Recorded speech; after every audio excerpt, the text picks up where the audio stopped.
జాగ్రత్తగా గుర్తు పెట్టుకోండి. నాడి రోడ్డు మీద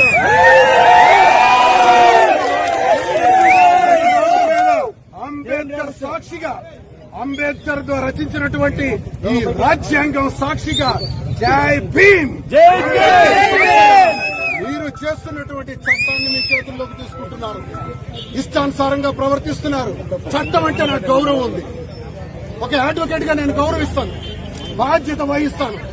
ఈ రోజు నా కోసం వేలాది మంది కార్యకర్తలు, ప్రజలందరూ తరలి వస్తుంటే వాళ్ళందరినీ కూడా లాఠీలు పెట్టి కొట్టి, లాఠీ చార్జ్ చేసి, ఈ కొత్తూరు రాకుండా చేసి 3 కార్లను మాత్రమే విడిచిపెట్టారు.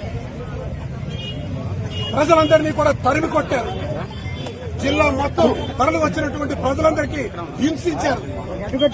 ప్రజలందరికీ నేను ఈ సందర్భంగా తెలియజేస్తున్నాను, నాకు సహకరించి, నాకు మద్దతు పలిగి, నా పట్ల సింపతి చూపించిన ప్రతి ఒక్కరికి కూడా నేను కృతజ్ఞతలు తెలియజేస్తున్నాను. మీ అందరి తరఫున నేను బాధ్యతగా తీసుకుంటాను. మీ కష్టాలకి, మీ బాధలకి, మీ ఇబ్బందులన్నిటికీ కూడా ఈ దువ్వాడ శ్రీనివాస్ ఉంటారని తెలియజేస్తున్నాను.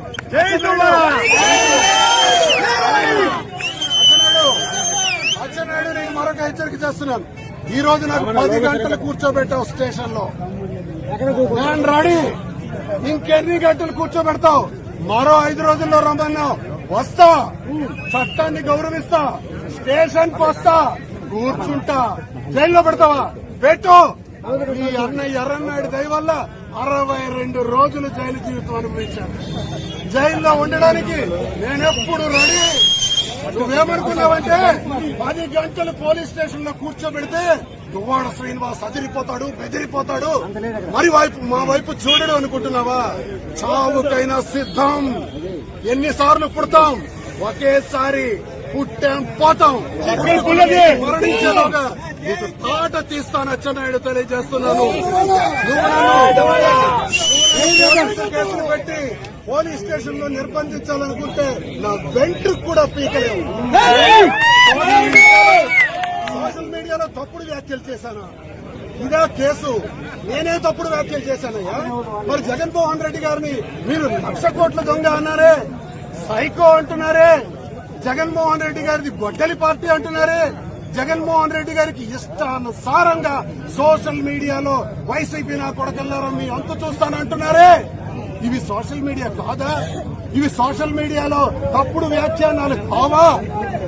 వీటన్నిటికీ ఆధారాలున్నాయి కదా. మరి మీ మీద కేసు ఎందుకు కట్టకూడదు?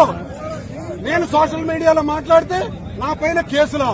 ఎస్, న్యాయస్థానాల మీద మాకు నమ్మకం ఉంది. న్యాయస్థానాలకు వెళ్తాం, పోరాడతాం. మహిళని చూడకుండా మాధురికి ఈ రోజు రోడ్డు మీద అత్యంత దారుణంగా ప్రవర్తించారు. ఈ రోజు ఒక ప్రజాస్వామ్యబద్దంగా దువ్వాడ శ్రీ